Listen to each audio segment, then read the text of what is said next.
بسم اللہ الرحمن الرحیم۔ السلام علیکم ورحمۃ اللہ وبرکاتہ۔ پانی گرنے کی ٹپ ٹپ کی آواز کے ساتھ بڑھتی رفتار اس کے دل پر ہتھوڑے برسا رہی تھی۔ وہ اپنے کمرے میں ایک کونے میں موجود چارپائی پر لحاف میں دبکی بیٹھی تھی۔ پچھلے سال بارش میں چھت کا پلستر اکھڑ گیا تھا، جس کی وجہ سے اکثر و پیشتر بارشوں میں چھت کا ٹپکنا معمولی سی بات تھی۔ اماں بڑے پتیلے میں رکھ کر پانی کو قید کرنے کی کوشش کرتی رہتی تھی، مگر اب کی بار معاملہ ذرا مختلف تھا۔ 2 ماہ سے بارشوں کا نہ رکنے والا سلسلہ جاری تھا۔ پچھلے 2 ہفتوں کی بارشیں تو اور شدید تھیں، جس کے نتیجے میں 4-5 مختلف جگہوں سے چھت ٹپکنا شروع ہو چکی تھی۔ نشیبی علاقے میں رہنے کی وجہ سے گھر میں پانی بھی کھڑا رہنے لگا تھا۔ کمرے میں چاروں طرف پھیلے پانی کو وحشت سے دیکھتے اس نے اپنے اوپر تنا ہوا لحاف اتارا اور چپل پہن کر کمرے سے باہر نکل گئی۔ برآمدے میں اماں ابا ایک بوسیدہ چارپائی پر بیٹھے صحن میں گھٹنوں گھٹنوں چڑھے پانی پر تبصرہ کر رہے تھے۔ وہ بھی چپ چاپ وہاں آ کر بیٹھ گئی۔ رانی کے ابا، مجھے تو بارش کے تیور ٹھیک نہیں لگ رہے، میری مانو کچھ نہ کچھ برا ہو کر رہے گا۔ اماں کے خدشات ہر گزرتے لمحے کے ساتھ پختہ ہو رہے تھے۔ ارے نیک بخت، کچھ نہیں ہوگا، اللہ مالک ہے، اتنے سالوں سے دیکھ رہے ہیں، ہر سال ساون کے مہینے میں ایسے ہی خوف جان سے لپٹا رہتا ہے۔ ابھی دیکھنا چند دن میں سب اللہ کے فضل سے دوبارہ بھلا چنگا ہو جائے گا۔ ابھی اماں کچھ کہنے کے لیے لب کھولنے والی ہی تھی کہ مسجد کے اسپیکر پر امام صاحب کی آواز گونجنے لگی۔ گاؤں والو، اہل سنو، جلدی جلدی ضروری سامان باندھ کر کسی اونچی جگہ پر پہنچ جاؤ، دریا کا بند ٹوٹ گیا ہے اور پانی کے ریلے سیلابی شکل میں بہت جلد گاؤں میں پہنچنے والے ہیں۔ امام صاحب نے 2-3 دفعہ اپنی بات دہرائی۔ اماں تو جیسے اعلان سنتے ہی بدحواس ہو گئی۔ ابا بھی بوکھلائے اماں کو تسلیاں دیتے سامان سمیٹنے لگے۔ اس نے بھی اپنی تمام مسناد اور ضروری دستاویز سمیٹ کر موٹے کپڑوں اور شاپروں میں لپیٹی۔ نوشین کو سوتے سے اٹھایا۔ آٹے اور گھی کے بڑے کنستر کے ساتھ کھانے پینے کا مزید کچھ سامان بھی ابا نے اٹھا کر 2 چھتی پر پہنچا دیا۔ اماں کو کچھ سمجھ نہیں آ رہا تھا کہ کیا چھوڑیں اور کیا ساتھ لیں۔ سامان سمیٹتے سمیٹتے کن اکھیوں سے اماں کی نظر رانی کے جہیز والی پیٹی کی طرف تھی۔ کس صعوبتوں سے انہوں نے یہ تھوڑا سا سامان اپنی بیٹی کی شادی کے لیے جوڑا تھا۔ 2 کمروں کا یہ چھوٹا سا مکان ان کی کل کائنات تھا، اور اس میں موجود ہر چیز اچھے وقتوں کی نشانی، جو ابا نے اپنی تنخواہ سے پیسے بچا بچا کر بنائی تھی۔ ابا تو نہ ابا کی نوکری تھی اور نہ اتنی صحت۔ اب تو اگر مزید 60 سال بھی برسر نوکری گزارتے تو بھی اس مہنگائی کے دور میں اتنا سامان جوڑنا آسان نہ تھا۔ اماں، ہم کب تک کے لیے گھر چھوڑ کر جا رہے ہیں؟ روزینہ کی زبان ایسے وقت میں بھی کینچی کی طرح چل رہی تھی، جس سے سب ہی کوفت کا شکار تھے۔ کہیں نہیں جا رہے ہم، بس سامان کو محفوظ رکھنے کے لیے اوپر مچان پر رکھوا رہی ہوں۔ اماں نے جھنجھلا کر جواب دیتے ہوئے اسٹینڈ والا پنکھا اسٹول پر چڑھا چڑی مہین کو پکڑایا، جو پھرتی سے ہاتھ چلاتی مچان پر جگہ بنا بنا کر گھر کا ضروری سامان ترتیب سے چن رہی تھی، جس میں سلائی مشین، بستر اور گھر کا دیگر سامان شامل تھا۔ اماں، ہم سامان چھوڑ کر اپنی جان بھی تو بچا سکتے ہیں نا، تم کیوں سامان چننے میں لگی ہوئی ہو؟ روزی کی زبان میں ایک بار پھر خارش ہوئی، کیونکہ یہ بھائی کی حق حلال کی کمائی ہے، اسے پانی میں بہنے کے لیے نہیں چھوڑ سکتے۔ اب کی دفعہ جواب لائبہ کی طرف سے آیا، جو ان تینوں میں سب سے بڑی اور رانی کی ہم عمر اور دوست تھی۔ دوسرے نمبر پر ماہین تھی، وہ نوشین کی ہم عصر تھی اور اسے بھی نوشین کی طرح پڑھائی کا خبت تھا۔ روزینہ سب سے چھوٹی تھی لیکن تجسس میں سب سے آگے، ہر بات کے متعلق جاننا اس کے لیے ضروری تھے۔ عادت سے مجبور ہونے کی وجہ سے ایسی ہنگامی صورتحال میں بھی اس کی زبان کو تالا نہیں لگ رہا تھا۔ پر اماں، بھائی خود کہاں ہے؟ آج تو صبح سے نظر نہیں آیا اور اب تو رات کا دوسرا پہر ہونے کو آیا ہے۔ شہروز کی گھڑی پہ نظر پڑتے ہی اس کے دل میں بھائی کا خیال عود آیا۔ ارے فکر نہ کرو، اس سے میری بات ہو گئی ہے، بالکل خیر خیریت سے ہے، لائبہ نے جواب میں پہلے کی اور اماں کو مزید کوفت سے بچایا۔ وہ پچھلے کئی گھنٹوں سے پہاڑی کی چوٹی پہ بیٹھا پانی کے اترنے کا انتظار کر رہا تھا، مگر پانی کے تیز بہاؤ نے چاروں طرف سے پہاڑی کا زمینی راستہ منقطع کر دیا تھا، اور وہ وہاں بے یارو مددگار بیٹھا کسی مدد کا انتظار کر رہا تھا۔ پانی اس کی پنڈلیوں تک پہنچ چکا تھا۔ اس نے خوف و ہراس کے عالم میں پاؤں اوپر اٹھا کر پالتی ماری۔ اسے یہاں پھنسے 15 گھنٹے ہو چکے تھے، مگر مایوسی اس کے گرد گھیرا تنگ نہیں کر سکی تھی۔ وہ جانتا تھا کہ کچھ وقت میں پانی اتر جائے گا اور راستہ صاف ہونے کے بعد وہ گھر پہنچ جائے گا۔ اصل فکر تو اسے اپنے گھر والوں کی تھی، اپنی ماں بہنوں کی تھی، اپنے گھر کا اکیلا سرپرست، بوڑھی ماں کا واحد سہارا اور تینوں گھر میں آدھے دھڑ تک پانی آ چکا تھا اور مزید سامان بچانا ناگزیر ہو چکا تھا۔ اماں ابھی بھی سونت پونت میں مصروف تھی کہ ان کی آنکھوں کے سامنے تنکا تنکا کر کے بنایا ہوا آشیانہ پانی میں ہچکولے کھا رہا تھا۔ ایسے میں اپنی جان بچانا ہی عقل مندی کا فیصلہ تھا۔ ابا نے دروازہ کھول کر باہر جھانکا، جہاں چاروں طرف پانی کے سوا کچھ بھی نہیں تھا۔ جس طرح انسانوں کو اپنی جان بچانے کا حق ہے، اسی طرح جانوروں کو بھی ہے۔ یہی سوچ کر ابا نے سین میں بندھی ایک گائے اور 2 بکریوں کی رسی کھول دی اور خود اماں اور دونوں بچیوں کو لے کر گھر کی چھت پر چلے گئے۔ اپنے تمام تر ضروری سامان کے ساتھ وہ 4 افراد پہ مشتمل کنبہ اپنے گھر کی چھت پہ موجود تھا۔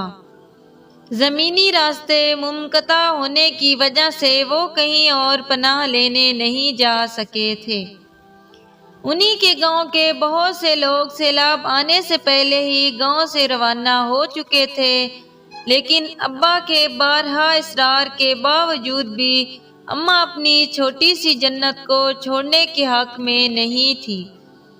رانی نے اوپر آتے ہی ساتھ والے گھر میں موجود لائبہ کو آواز دی، جو اماں اور بہنوں کے ساتھ اوپر آ چکی تھی۔ بیچ میں دیوار چھوٹی ہونے کے باعث دونوں خاندان ایک دوسرے کو دیکھ اور بات چیت کر سکتے تھے۔ دونوں کی امائیں آپس میں ایک دوسرے کو بتا رہی تھی کہ وہ کیا کیا سامان محفوظ مقام تک پہنچا چکی ہیں۔ اماں کیا میری کتابیں بھی سنبھال کر رکھ دی ہیں؟ نشین جو نیند سے جاگی تھی، اسے پہلا خیال ہی اپنی کتابوں کا آیا۔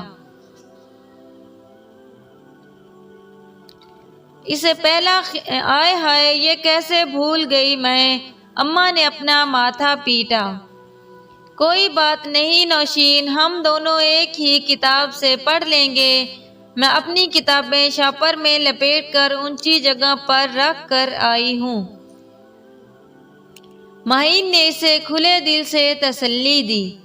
انہیں چھت پر موجود 4 گھنٹے گزر چکے تھے اور بارش تھمنے کا نام نہیں لے رہی تھی۔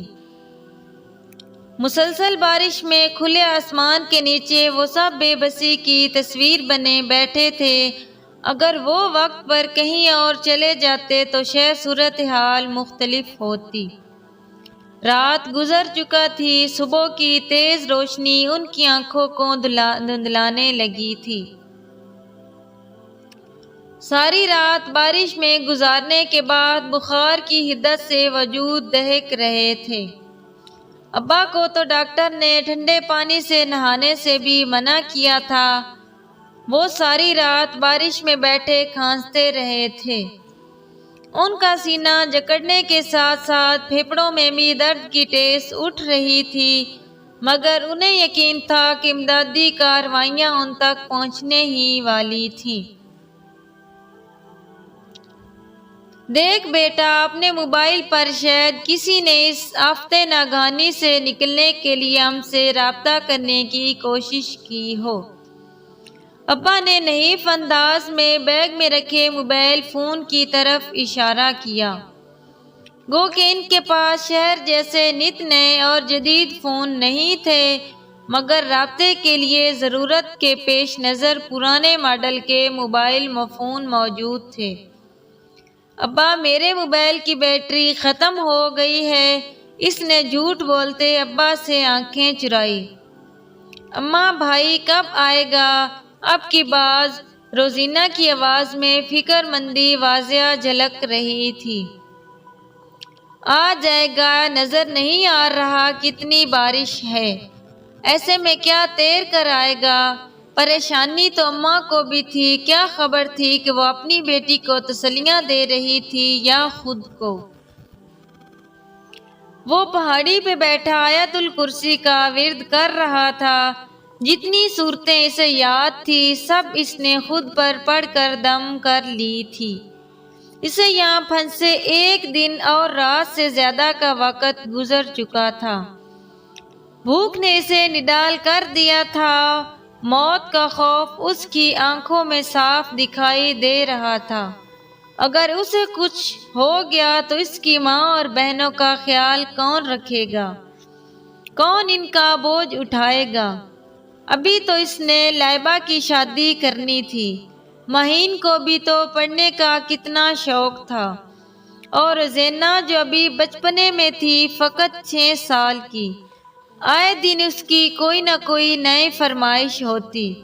بھائی کے علاوہ بھلا یہ لاڈ کون اٹھا سکتا ہے؟ اور جب کہ سر پہ باپ کا سایہ بھی موجود نہ ہو، اور رانی اس نے آگے اس کے الفاظ پہ دم توڑ چکے تھے۔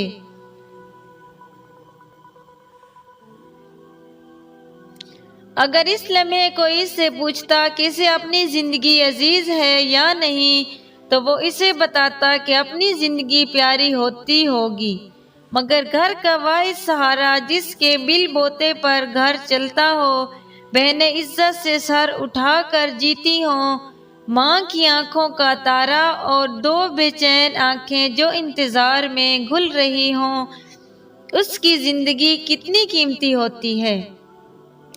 پانی کی ایک بے رحم موج اس کے ساتھ کتنی آنکھوں کے خواب اور کتنے آنگن کی خوشیاں بہا کر لے گئی تھی۔ بہت پاؤں مارتا پانی کے ریلے کی نظر ہو چکا تھا۔ اماں کو دل کے اجالے میں نظر آ رہا تھا کہ ان کے گھروں کے دروازے چائے میں ڈوبے بسکٹ کی طرح خستہ حال ہو کر بہہ چکے تھے۔ رانی کے گھر کا جہیز اور آٹے اور گھی کی کنستر جسے وہ اپنی دانت میں محفوظ مقام پر پہنچا چکے تھے، ایک ایک کر کے ہر چیز پانی کی زینت بن رہی تھی۔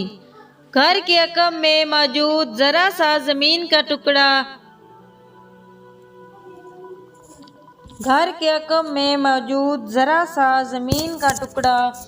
جس پہ کھڑی فصل ان کی آمدنی کا واحد ذریعہ تھی، ان کی آنکھوں کے سامنے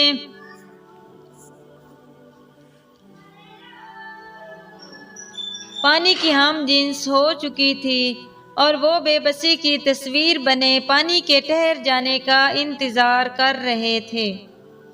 رانی کے ابا کتنی مشکل سے رانی کے جہیز کے لیے چند چیزیں جمع کی تھی۔ سب بخت سیلاب کو بھی ابھی آنا تھا۔ اماں آنسوؤں سے لبریز گویا تھی، جی تو چاہتا ہے کہ پھوٹ پھوٹ کر رو دیں۔ اری نیک بخت کتنی دفعہ سمجھایا ہے، ایسے اللہ کو ناراض کرنے والی باتیں نہیں کرتے۔ شکر ادا کر کے جان بچ گئی، ورنہ کتنے ہی لوگ سیلاب میں بہہ گئے ہیں۔ خدا کا شکر ہے کہ ہمارا پورا گھرانہ سلامت ہے۔ ابا نے آسمان کی طرف دیکھ کر شکر ادا کیا۔ اور نہیں تو کیا بہن، میں نے تو پہلے ہی کہا تھا کہ ہمیں جہیز نہیں چاہیے۔ ارے میرا بیٹا بہت غیرت مند ہے، خود کما کر ہر چیز لا کر دے گا، کسی چیز کی کمی نہیں ہوگی میری بچی کو۔ بس یہ بارشیں رک جائیں تو سب سے پہلے رانی اور شہروز کی شادی کی تاریخ پکی کریں گی۔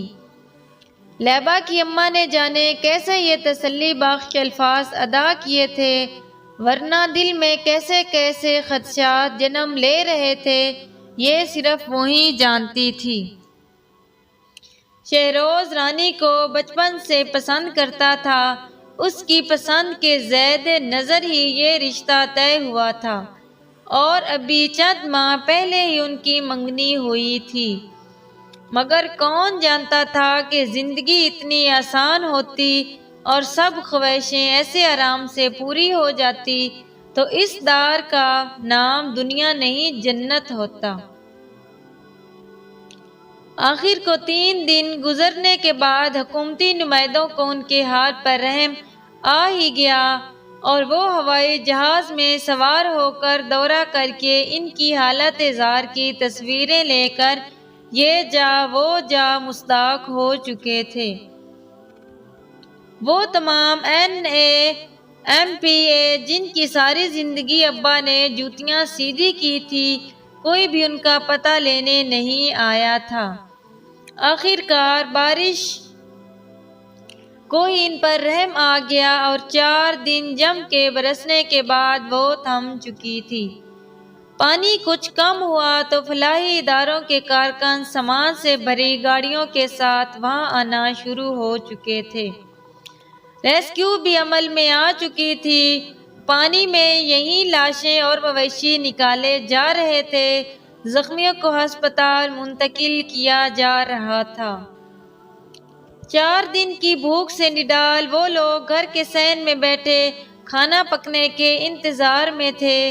ابا ساری خودداری اور عزت نفس کو کنارے پہ رکھ کر فلاحی ادارے کے کسی کارکن سے تھوڑا سا راشن لینے میں کامیاب ہو ہی گئے تھے۔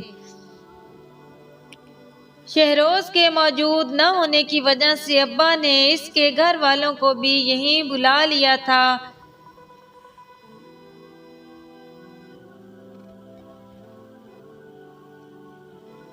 کہ ان کے گھر بھی کھانے کو کچھ موجود نہ تھا۔ اماں تیز تیز ہاتھ چلاتی جو سامان بچا تھا اسی سے کھانا تیار کر رہی تھی۔ رانی نے دروازے میں کھڑے ہو کر نظر دور تک دوڑائی، مگر اس نے نہ آنا تھا اور نہ آیا۔ نوشین اور ماہین گلی میں موجود کیچڑ میں دبی اپنی کتابیں نکال کر دوپٹے سے صاف کر رہی تھی۔ ماہین نے کتاب کو کھول کر دیکھا، پانی کتابوں کی سیاہی بھی ساتھ بہا کر لے گیا تھا۔ اس نے وہی کتابیں سینے سے لگائی اور گھر میں داخل ہو گئی۔ رانی نے بھی مایوسی کے عالم میں اندر آ گئی۔ ابھی اسے اندر آئے چند ثانیے ہی گزرے تھے کہ ایمبولینس کی چنگھاڑتی آواز کانوں کے پردوں سے ٹکرائی۔ سب نے ایک ساتھ باہر کو جھانکا۔ دو رضاکار اسٹریچر پر موجود شہروز کی گلی ہوئی لاش کو کپڑے سے ڈھکے ان کے حوالے کر رہے تھے۔ وہ انہیں ایک نظر دکھانے اور تصدیق کروانے کے لیے لائے تھے۔ کتنے ہی گاؤں والوں سے راستہ پوچھ کر وہ صحیح ٹھکانے پر پہنچے تھے۔ ان کا کہنا تھا کہ پورے گاؤں میں زمین کا کوئی ٹکڑا خالی نہیں تھا جہاں اسے دفن کیا جا سکے، اس لیے ان لوگوں کے حوالے کر دیا جائے، وہ مناسب جگہ دیکھ کر خود ہی اسے دفن کر دیں گے۔ پورے گاؤں میں کہرام مچا تھا۔ شہروز کی اماں سکتے کے عالم میں بیٹھی تھی۔ وہ کسی صورت یقین کرنے کو تیار نہیں تھی کہ یہ ان کا کڑیل جوان بیٹا ہے۔ لائبہ، مہین، روزینہ تینوں کی آنکھوں سے آنسو جاری تھے۔ ان کے گھر کا واحد سرپرست بھی جا چکا تھا۔ انہیں لگا کہ آج وہ صحیح معنوں میں یتیم ہو گئی ہیں، کیونکہ ابا کے بعد تو ان کے بھائی نے ان کی کبھی یتیمی کا احساس نہیں ہونے دیا تھا۔ برآمدے میں رانی گھٹنوں میں سر دیے بیٹھی تھی۔ جہیز کے سامان کے بہہ جانے پہ اسے کوئی افسوس نہیں ہوا تھا، لیکن یہ سیلاب تو اس کی پوری دنیا بہا کر لے گیا تھا۔ اگر آج کے بعد کوئی اس سے پوچھتا کہ بارشیں اسے کیسی لگتی ہیں،